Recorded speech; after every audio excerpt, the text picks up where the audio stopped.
Through gospel. The new 107.9 FM, W300EB, Macon, and WDDO 980 AM, Perry. Macon.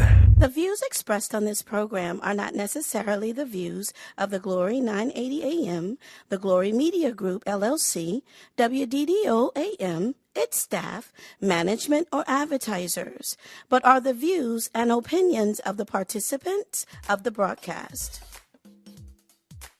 It is now time for the live broadcast of the NAACP with Gwinnett Westbrook and Mr. Dumas. Good evening, and welcome to the NAACP Crew Show.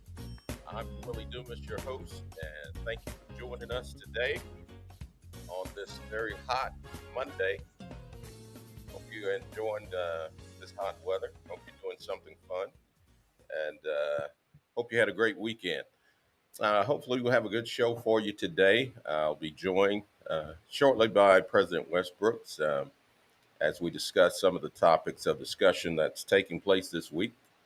The big topic of discussion, of course, all across the airways is the overturn of Roe versus Wade. And so we're going to kind of talk a little bit about that and see how people are faring, what some of the public opinion about this crucial ruling that has taken place through the Supreme Court, and just how it would affect Georgia and other people across the country. Past week we celebrated Juneteenth, and there were various celebrations all across the United States. Everybody had a day off. And so they got an opportunity to get another holiday. And so hopefully there were a lot of events that you attended to get you a better understanding, a better clarity about what Juneteenth is all about. And hope you got a chance to celebrate in that. Through all of those celebrations, I myself had a personal celebration this past weekend. My daughter got married, and so it's a proud moment for me as a father to walk my daughter down the aisle. And so I had a very eventful weekend. And just before that, I was on vacation. But I think I need a vacation now after going through all of that. And so glad to be here, of course, and glad to be working for you, the community, bringing the issues to the forefront. Back last week, we had the opportunity to also cast our vote for the runoff election. And we're going to talk about that some, as for some of the candidates, how they fared, how the voter turnout was or wasn't, because a lot of times those numbers don't reflect the numbers that should be as it relates to the number of registered voters here in Middle Georgia. And so we do know that we do have another election that will be coming up shortly in November. And so those candidates are yet campaigning all over the state. We have the governor's race, of course, with candidates Stacey Abrams, who will be going against the current governor. And so a lot of things, transpiring. And so we want you to be plugged in. I want you to be paying attention to everything that's taking place. Senator Warnock, the incumbent senator, will be opposed by Herschel Walker. And so just a lot of interesting things that are taking place. And we hope that people will get out and cast their votes for their candidates. We know the importance of voting. The Voting Rights Act of 1965 was in place to give all African Americans the right to vote. And so whether you exercise that right or not is left up to to you as an individual. But hopefully we would think that all of us will take the opportunity to cast our ballots and to make our voices heard for proper representation. Also in the news all across Middle Georgia, there was a tragic event that happened over the weekend. I understand there was a a young child that had drowned over at Lake Tobesaki, and so our prayers go out to that family in their loss. Safety is a big issue, particularly around the mid-state.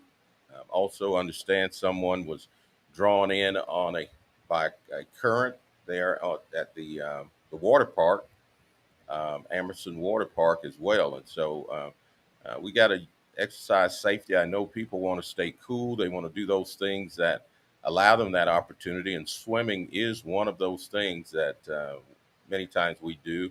We either go to the beach or go to our local lakes and try to keep cool.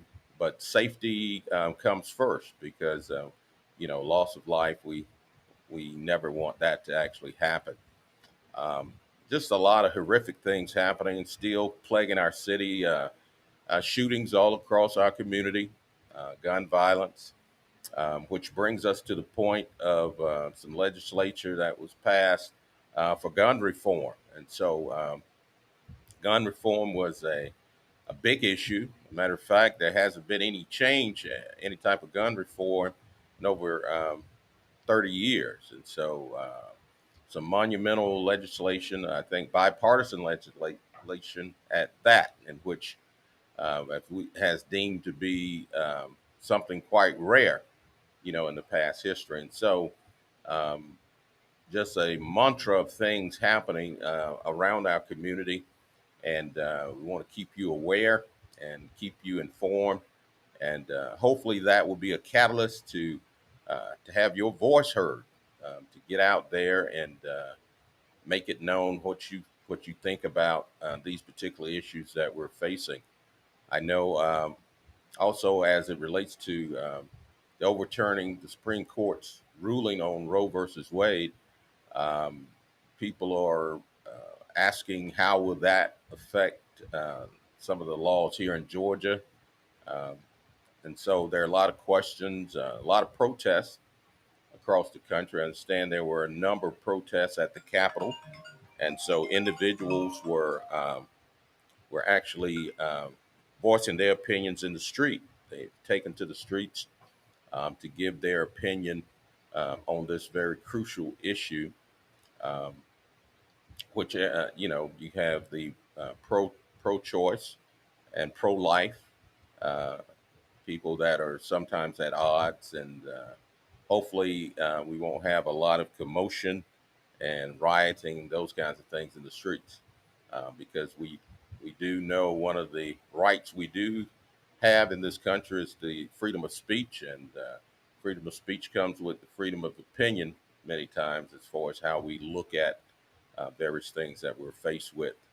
And so, just so many things going on around the country, and also right here locally in Middle Georgia. One of the issues that have been talked about a lot in our community were the Confederate statues that sit downtown. Um, some people have had you know opinions about having those moved, and I understand that some agreements have come into play to have those statues removed, but placed in a different area. And I believe one of those areas is Rose Hill Cemetery. And so they're going to use that block space for something creative, and something that represents the total community, because we know the importance of that, representation of how we're represented. And so those are some of the things that are happening here in the mid state, and that all of us have the opportunity to give our voice about. And so, um, Macon's on the move. Just a lot of things happening. Um, the One of the things also, the amphitheater that's going to be at the on the west side of town.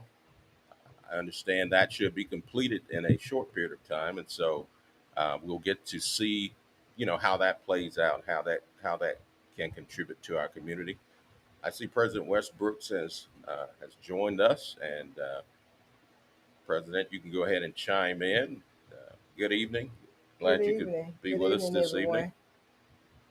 Yeah, I don't know how much you talked about. I know we talked earlier about Wade versus Roe. So We just kind of skimmed the surface a little bit. okay, I guess part of it is a lot of people not understanding how it's really going to affect the state of Georgia, and so yeah, I do know some states have already adopted, passed the law that it's going to be illegal to even have an abortion. right, And so Georgia is one of those states that's pending to most likely. go in that maybe in that same direction or a different course. Maybe I know they already have something in place at in Georgia right now after so many weeks. Um, but I think some states are actually just banning it. Period. You're not going to be able to have an abortion at all. So um, the NAACP has always, um, there's been resolutions passed up from different branches as to pro life. The NACP has not taken a stand on that because they believe in a person's choice. Um, and so, you have to look at the fact whether or not someone has been raped, whether or not, Incest. And, right. So I think they're, to me, they're setting themselves up for failure. You're going to have a lot of unwanted illegal children being um, uh, people giving birth to children, probably giving them up for adoption. You have to look at all that type of different things that could take place with you forcing people to have. I don't believe in taking a life, but at the same time, you have to be reason. You have to have common sense. You before they pass this law where you could if you decide that you didn't want a child or whatever, you can take the child into a public place and leave the child. People were actually killing children and leaving them in trash cans and different things like that. Someone finding them and different things like that. Giving birth and leaving the baby somewhere and someone find them. But they passed a law some years back where they would not prosecute a person prosecute for a person if they actually took the child to a public place or something like that. So we're just gonna have to see how it affects our um, community by them reversing this law. And it's people.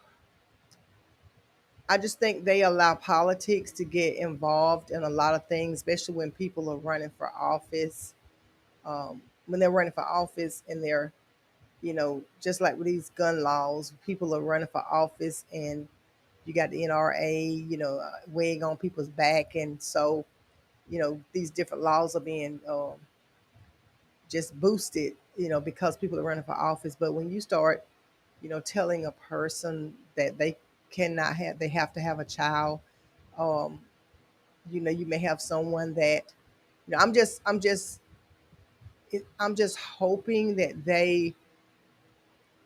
Georgia didn't pass a law that where you may have a person that may not be able to take contraceptives, and they get pregnant at 50 years old. wow, Yeah, you got and they are high risk, and they've been told they they could lose their life if they have a child. So what do you do? Do you have to go to you? Do you fight in court to say that you know it got to be some stipulations to that. So I know that we have something already in Georgia. I just don't know because of the Supreme Court reversing um uh Wade versus Roe. I don't know if they're gonna change it or they're gonna let it stay like it is. But like I say, I wasn't aware yesterday about the protest. I probably would have been there just to actually see um you know, the outcome, and just, probably would have spoke. But I just think that you have to take things in consideration. You can't just put just a say you can't have, you have to have a baby regardless. You're going to be in pre jail for 10 years if you have you have an abortion. So um, we're just going to have to wait and see how it affects our Our state. Georgia and our economy also. Saying you know you're having people that you got some people that can't take contraceptives. Um, so I just don't think I think politics has gotten in the way of a lot of things, and I don't know what the justification of the I think the justification of them uh, making that decision. I think more the Republicans voted for it and the Democrats didn't vote for it, according to what I read. So we're just gonna have to see. And then on the other side of that, economically, as far as workers for a lot of these centers and clinics, I guess a lot of those will be shut down. And Yeah. so, um, not knowing really what those numbers are as far as Planned Parenthood and some of those groups. Well, it's gonna take, and I just hope it doesn't get to that. It's gonna take something drastic to happen for the Supreme Court to look at it again. It's just crazy. I don't understand how these people are playing politics with people's lives and their livelihood to tell a woman what they can and what they can't do with their body. And you gotta have some stipulations. I understand their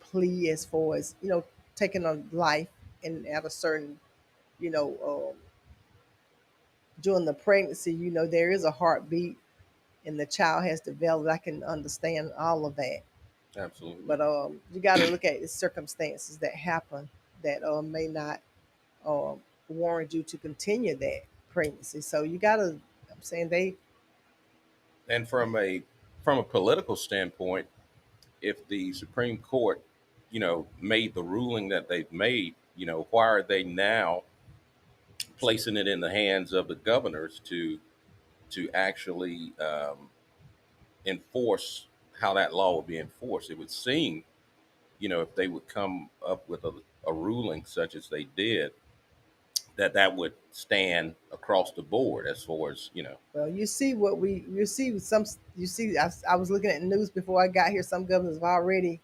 voted on and passed it, and you can't, some states just saying no abortions, period. So we're gonna see yeah. how that pans out. But um,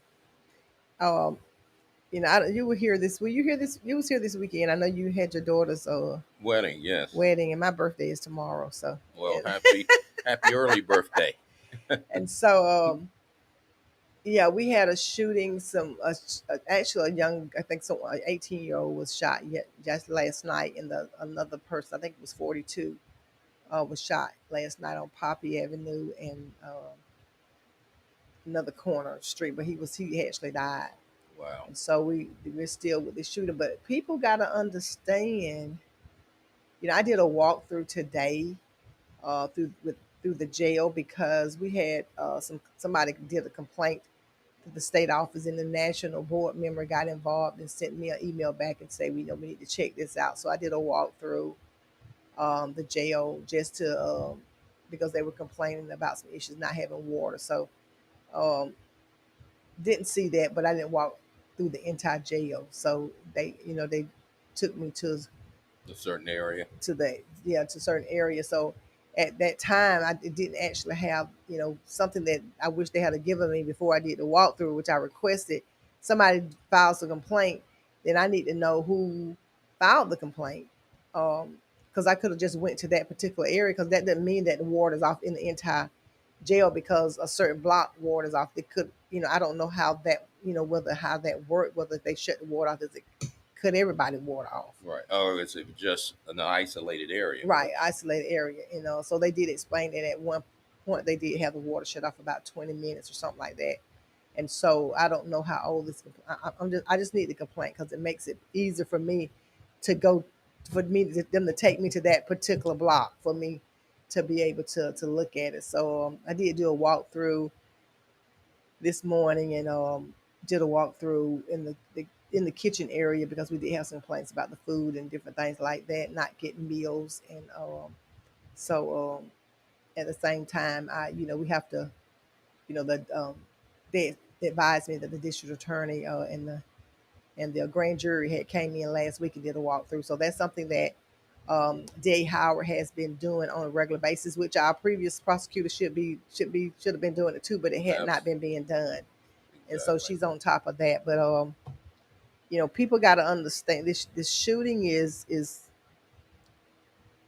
just no one solution for it. I think people are they're just not thinking. I was looking at doing some research, and I know I came across a case here maybe last year where a young man had a case. He was an actual convicted felon, and he was charged with a gun charge.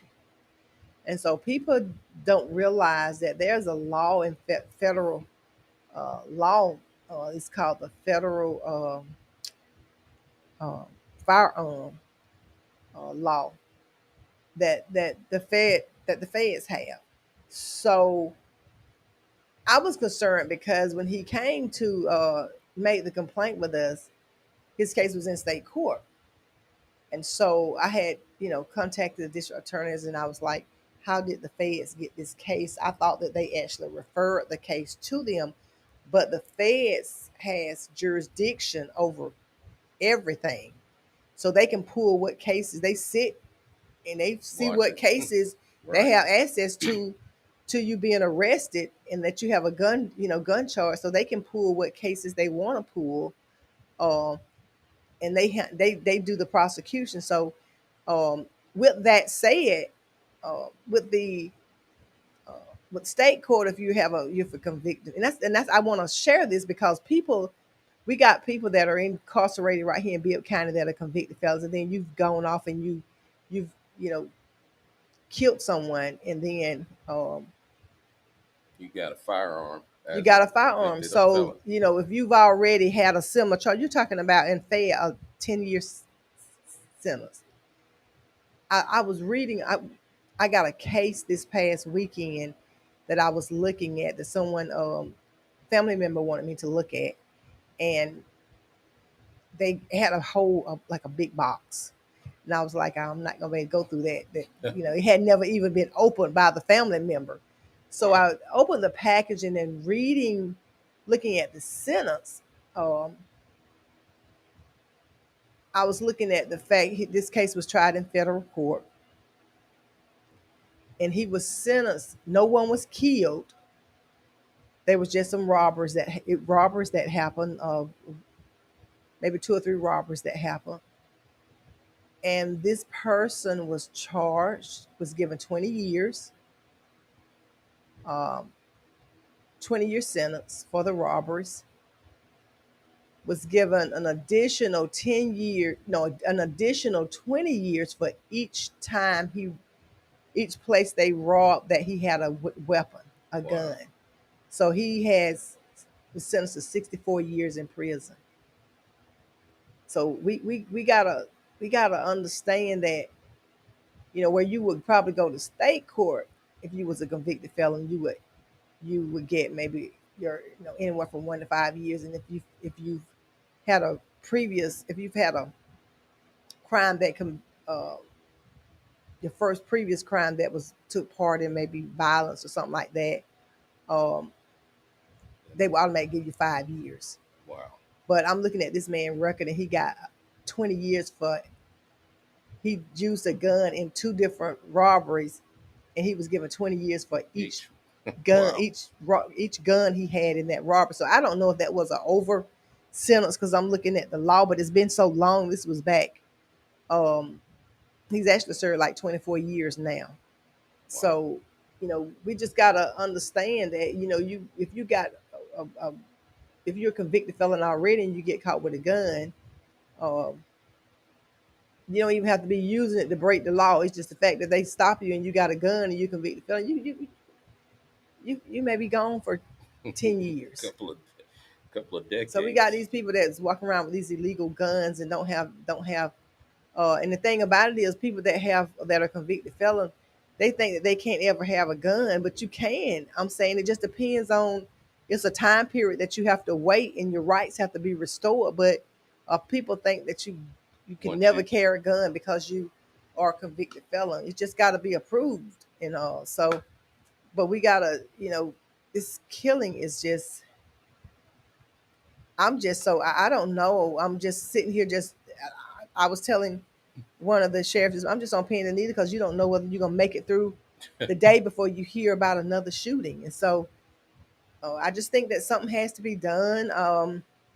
People are looking at it. They killing each other, so we're just gonna sit back and I'm not saying that they're saying that, but it kind of seems that way. People are doing a lot of talking, and we're doing, but I'm just concerned whether or not are we able to handle, because even we got, I think Monroe County is coming in um, to help Bibb County, but with the way things are going, I don't know if something else needs to happen. Exactly. We may have to, have a curfew or something, shut it down. If you're not going to work, you don't need to be out. And on that same note, of course, Ricky DeBose actually committed suicide, who had been I saw convicted in the murder of those correction officers. Right, I saw that yesterday. And that's... Well, they actually sentenced him to death. Exactly. So they was going to, some people sit on death row for 20, 25, 30 years. He was going to be, I think his was scheduled for July. Right. So, they were not waiting. They were not going to let him sit in jail for a long period of time before they decided to execute him. So, I just hate that happen. It's so sad. Sometimes people change, but then people, they look at the fact that you've taken someone. I don't believe in the death penalty, but he just kind of took matters in his own hands, so to speak. Yes. So it's just one of those unfortunate things that that society is having to deal with. And that's one of the things that we talked about. I attended a meeting a couple of Saturdays ago. Dr. Cujo was there, and we talked about the parole board and us having access to information on inmates that are on on parole. Period. Yeah. So, and all of this, but you got people that have been in jail that have been on death row, still on death row, and they haven't been executed yet. So, yeah, I saw that, and that was sad, really sad. Absolutely. Well, I think we're out of time, but we do hope that everybody will get out and vote in November for certain. Well, we got a lot of work to do, and it was just terrible. I was up there to the Board of Election like at 10 o'clock that night, wait for the precincts to come in. Like 12% of the, it's just terrible. Can't complain if you're not voting. That's right. Well, until next week, hope you'll join us next week. And until then, have a great evening.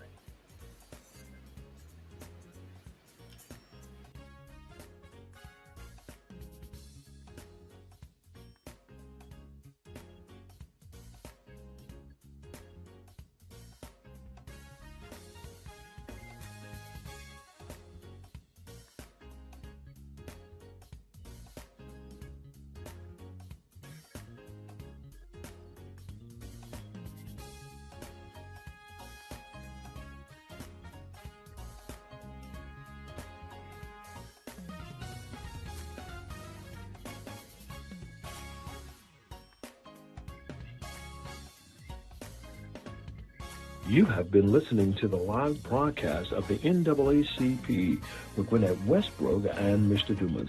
Come join us next Monday at 4 o'clock p.m. on 980 WDDO.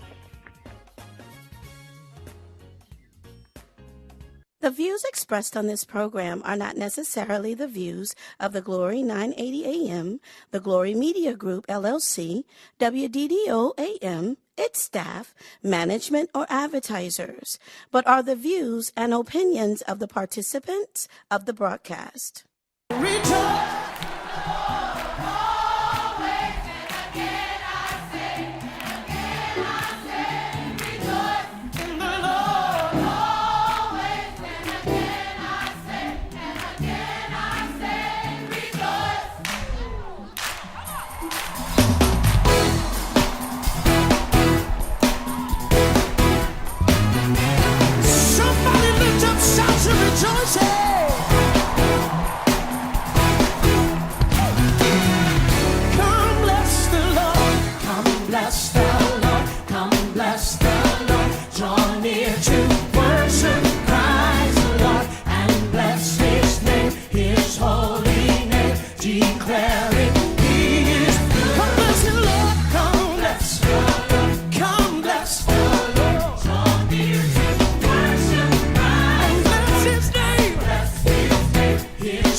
Connecting the community through gospel.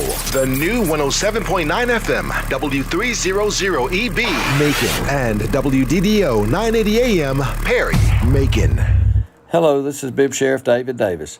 Everyone has heard of signing bonuses to join big league sports teams.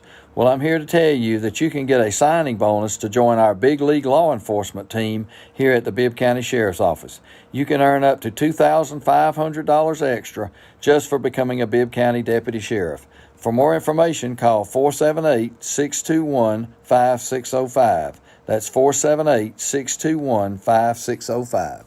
Wendy Hollis, the name you know. Yes, Butler Toyota, 4580 Riverside Drive in Macon. Everybody knows Wendy. She's making buying automobiles and riding easier, just for you. No money down, no payments for 90 days. Over 500 vehicles in stock. Oh my, the choices. Wendy has been serving the Middle Georgia area for over 23 years. Wouldn't you call her a pro? Yes, she's a pro in seeing you ride out today. Wendy Hollis, the name you know. Call her today at 478-476-1770 or 478-808-0440, 478-476-1770 or 478-808-0440. Wendy Hollis. Calling all churches and pastors to join the Sunday church broadcast. Call Vertice today at 678-800